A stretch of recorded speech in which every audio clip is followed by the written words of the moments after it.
Bonjour et bienvenue dans Raconte ton histoire, un podcast pour passer une semaine reliée et créative. Raconte ton histoire, ce sont des histoires pour les adultes qui veulent renouer avec leur enfant intérieur, avec la légèreté profonde de la vie, en lien avec le langage universel que sont les contes, les mythes et les histoires. Celles que l'on se raconte au coin du feu, celles que l'on se murmure à l'oreille, celles que l'on se transmet de mère en fille, celles que l'on fredonne et toutes les autres. Ces récits qui nous offrent des clés de compréhension et deviennent des sources d'inspiration. Ces mots qui nous touchent et nous mettent en mouvement. Je m'appelle Marie-Liesse, je suis psy-créative. J'accompagne les femmes et les hommes qui vivent un changement de cap et se sentent déboussolés à créer une nouvelle sécurité intérieure. Je les aide ainsi à se libérer de leur carcan afin qu'ils puissent reprendre le pouvoir de leur vie. Je suis très heureuse de vous retrouver aujourd'hui pour ce dernier podcast de la 2e saison de Raconte ton histoire, ce dernier épisode, et également pour ce dernier épisode de 2020. Ce podcast, je le porte en moi depuis un bon bout de temps. Je ne sais plus exactement, mais bien avant en fait de commencer le premier épisode, c'était en gestation. Et finalement, j'ai commencé au premier confinement.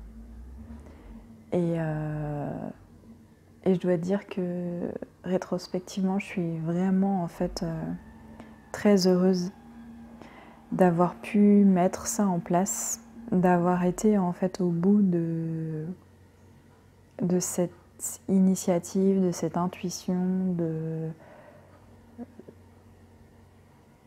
ce que je porte en fait en moi, de pouvoir le mettre au monde, de pouvoir le partager avec vous. C'est vraiment un privilège en fait pour moi. Donc je voulais déjà vous dire ça et vous remercier en fait d'être là pour écouter, d'être là pour partager, d'être là pour parler. Ça compte énormément pour moi. Pour moi, bien sûr, en tant que Marie-Liesse, dans ma personnalité, mais pour moi aussi dans mon âme, dans mon cœur. Et puis pour moi en tant qu'être relié à tous les autres êtres. L'idée de ce podcast, c'est d'entrer en fait en résonance les uns avec les autres. De pouvoir proposer une tribune pour le message que je porte, pour le message que vous portez, pour le message que portent les invités qui participent au podcast, qui me font la joie et l'honneur d'y participer, d'oser élever leur voix pour dire ce qu'ils ont à dire. Et justement pour vous dire combien c'est pas forcément évident, combien au début aussi pour moi c'était assez inconfortable, et combien en fait j'ai remarqué que c'était partagé par les personnes que j'ai sollicitées, par les personnes que j'ai invitées. Et combien en fait réaliser un podcast, c'est toute une aventure. C'est une expansion, c'est une expression. C'est comment en fait on part d'une idée, on part d'un désir, on part d'une volonté pour arriver à ça, pour arriver à un épisode qui soit audible, qui soit partageable, qui soit entendable. Et du coup, j'en profite pour solliciter en fait votre soutien de façon très simple. Parce que c'est vrai que lorsqu'on crée, lorsque je crée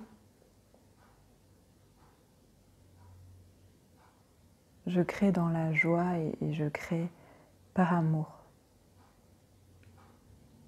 Et j'attends rien en fait. Et pour autant, savoir que il y a un écho chez vous de ce que je vous propose, c'est très précieux pour moi. Donc si vous en avez l'élan de commenter, de partager, de vous abonner éventuellement, d'aimer la vidéo si vous êtes sur YouTube ou sur une autre plateforme, c'est bienvenu en fait. Pour moi et pour mes invités, et puis pour que l'écho en fait se fasse de plus en plus large et puisse toucher des personnes qui n'auraient pas accès directement au podcast. Toujours dans cette idée d'apporter quelque chose en fait aux autres, dans cette idée de co-création. C'est le dernier épisode de l'année, comme je vous le disais, et c'est intéressant parce que le mythe que je vais vous partager aujourd'hui, c'est un mythe qui est assez connu et qui pour autant en fait la boucle avec le premier épisode que je vous ai proposé à la première saison, qui était la boîte de Pandore. Aujourd'hui, j'ai envie de m'appuyer sur un mythe parce que c'est le principe du podcast. Et pour autant, j'ai vraiment à cœur de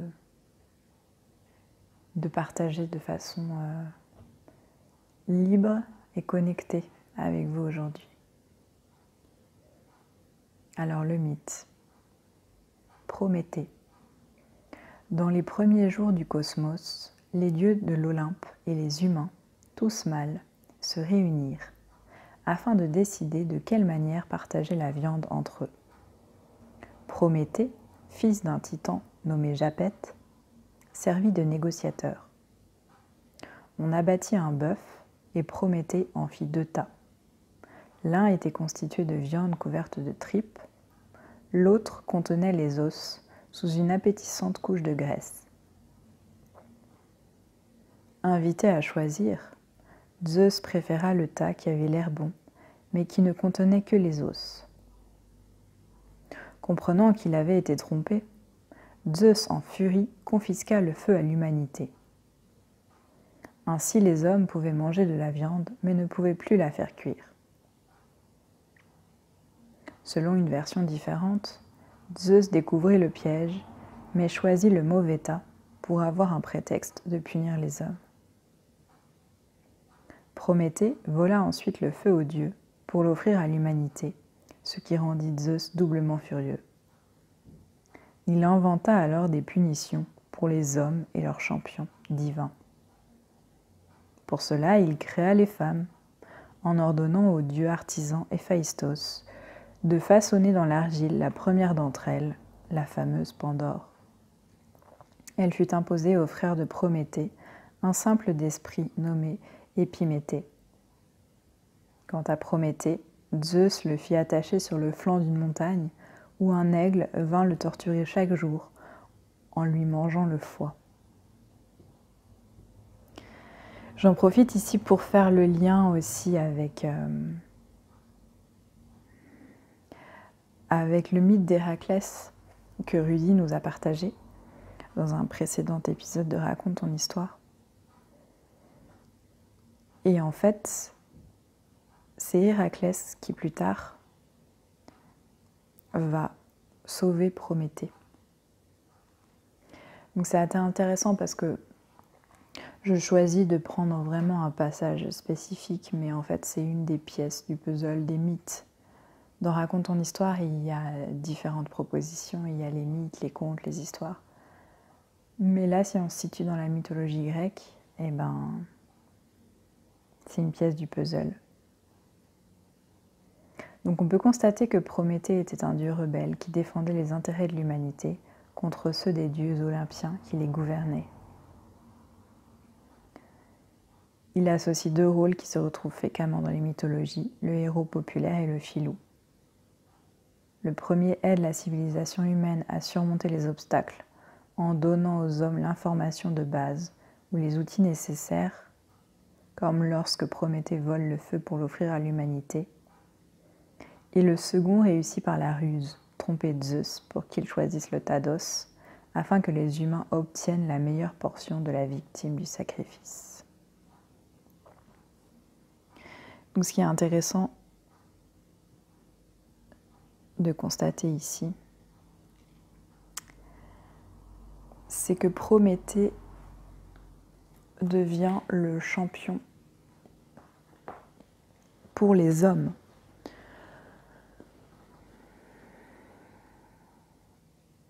Il est le lien entre les dieux et les hommes. Et on pourrait presque dire qu'il crée en fait l'humanité d'une certaine façon.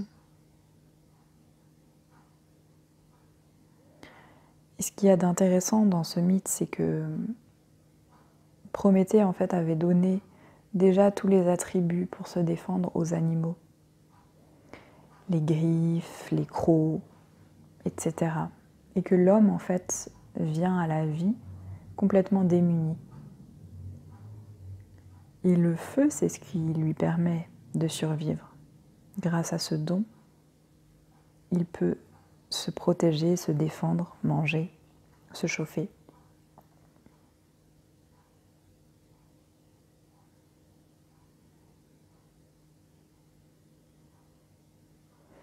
Le feu, c'est le seul élément qui ne peut pas être pollué, contrairement à l'air, à l'eau, à la terre. C'est un élément puissant qui nous soutient et qui peut aussi nous détruire.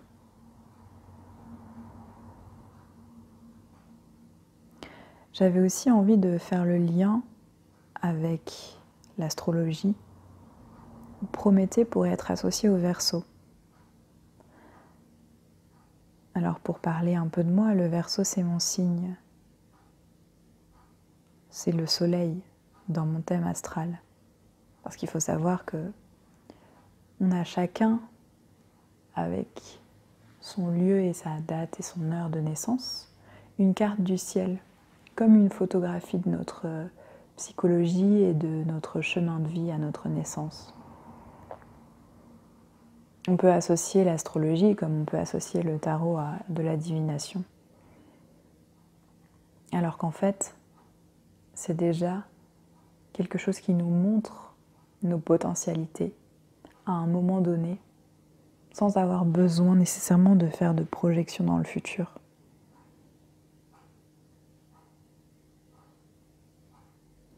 Prométhée, c'est un peu le rebelle en fait. C'est celui qui a envie de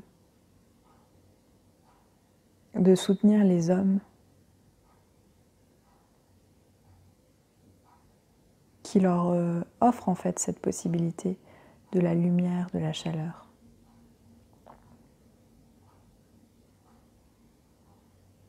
Et je fais le vœu en fait pour cette nouvelle année qui arrive,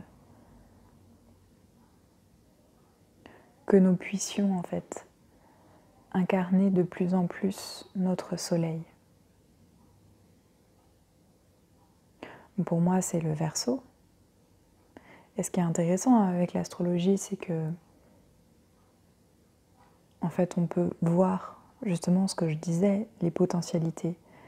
Donc le Verseau avec ces aspects de liberté, égalité, fraternité, et pour autant un farouche besoin d'indépendance. Je vous donne ça de façon très schématique et succincte, mais si vous vous penchez sur votre soleil, ça peut vraiment vous donner en fait des pistes dans le quotidien, des pistes d'évolution. L'idée, c'est de pouvoir incarner de plus en plus son soleil.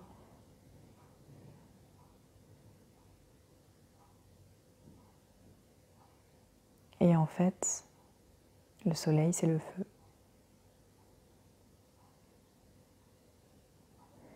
Pouvoir vivre en fait une spiritualité incarnée. C'est-à-dire conscientiser le fait que nous soyons des esprits dans la matière. Et comment en fait on est un lien entre ciel et terre. Comment l'être humain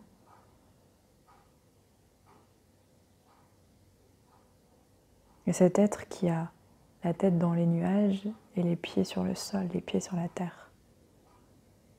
Comment en nous, Nous sommes porteurs des éléments. Et comment nous pouvons en fait devenir des foyers de lumière en cultivant toujours ce lien que nous avons les uns aux autres.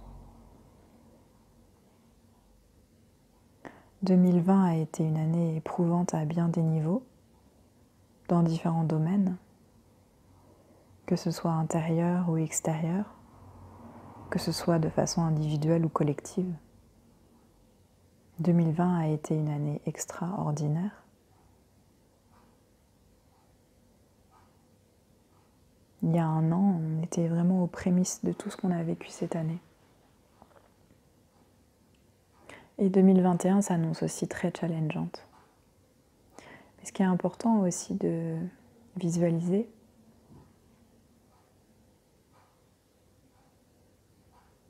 c'est qu'on est passé à un autre niveau. Alors justement, pour continuer sur le Verseau, on parle de l'ère du Verseau, d'une réelle transformation, d'un réel changement. Et c'est en fait déjà ce qu'on est en train de vivre. C'est-à-dire que parfois on peut avoir tendance à attendre le sauveur de l'extérieur, comme si hop, tout d'un coup, du jour au lendemain, ça allait basculer. Alors que la vie, c'est la vie. C'est le chemin, c'est chaque jour. Et bien sûr, on peut voir des changements au niveau collectif.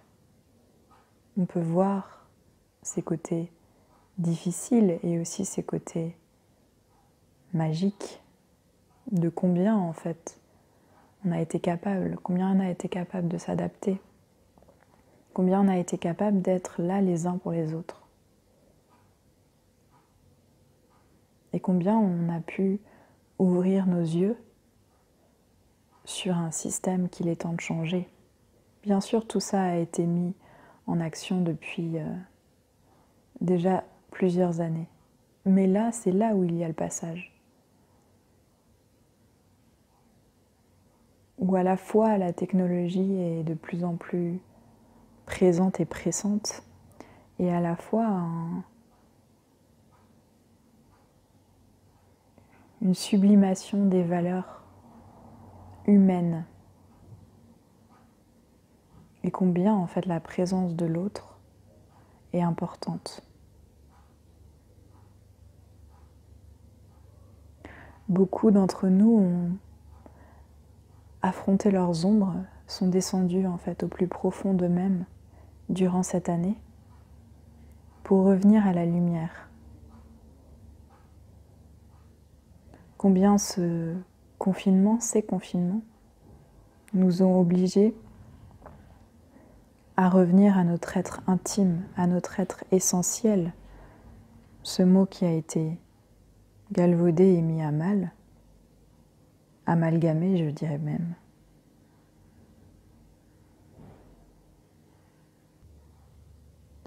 Alors, est-ce que comme Prométhée, nous pourrions être justement ce pont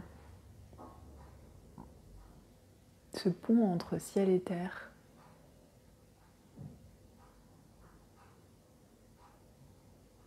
ce feu d'amour à répandre sur la terre, pas en mode bisounours,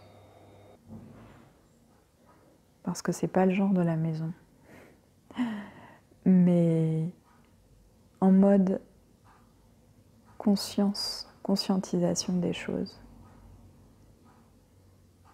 conscientisation de c'est quoi mon essentiel, qui j'ai envie d'être, comment j'ai envie de créer ma vie.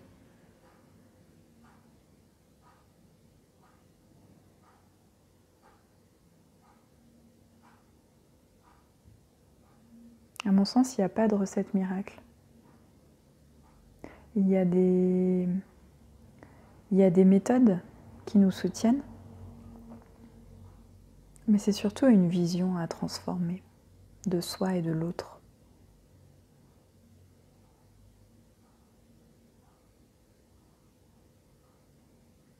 Et de voir combien combien nous sommes en capacité de donner et comment, au lieu de chercher à obtenir, nous pouvons donner. Et en donnant et en nous mettant au service, c'est là où la vie va nous combler de grâce.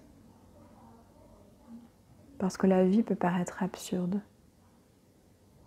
ou grâce.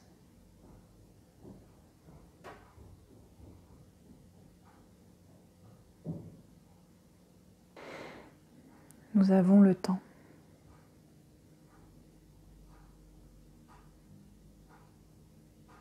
Nous sommes en chemin. Ne nous lâchons plus la main et ne perdons jamais de vue l'essentiel.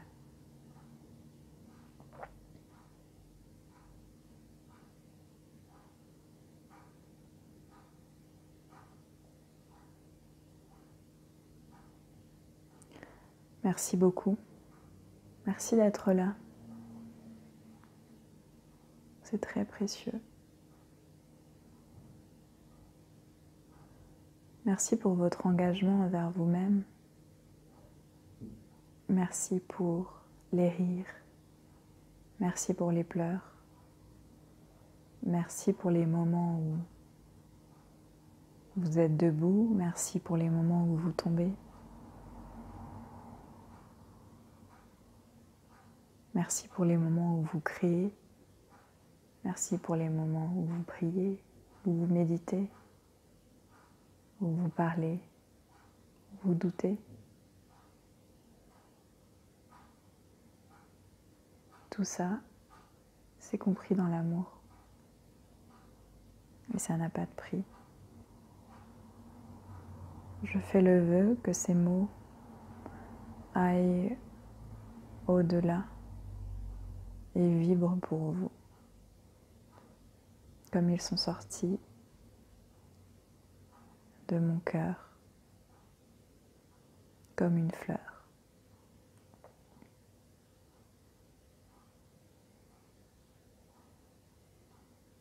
Pour cette fin d'année, je ne vous propose pas d'outils, d'exercices. Je vous souhaite juste d'être au plus juste envers vous-même, envers les choix que vous allez poser.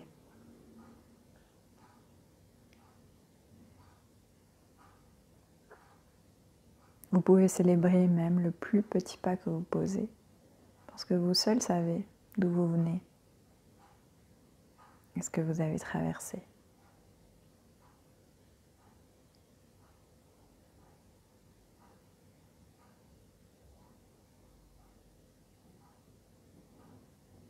Je nous souhaite la légèreté des bulles de champagne.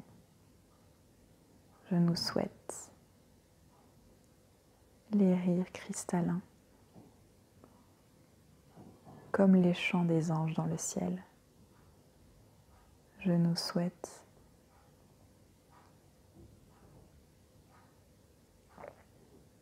toutes les couleurs de l'arc-en-ciel. Prenez bien soin de vous et à l'année prochaine pour la saison 3 de Raconte ton histoire. J'ai hâte, il y a de magnifiques invités en perspective et des surprises bien sûr. D'ici là, si vous voulez rester connecté, vous pouvez vous abonner à ma lettre créative. Il y a le lien sur YouTube. Sinon, vous allez sur mon site mariliespsychologue.com. Vous pouvez me retrouver bien sûr sur Instagram, sur Facebook et toujours dans votre cœur. À très bientôt.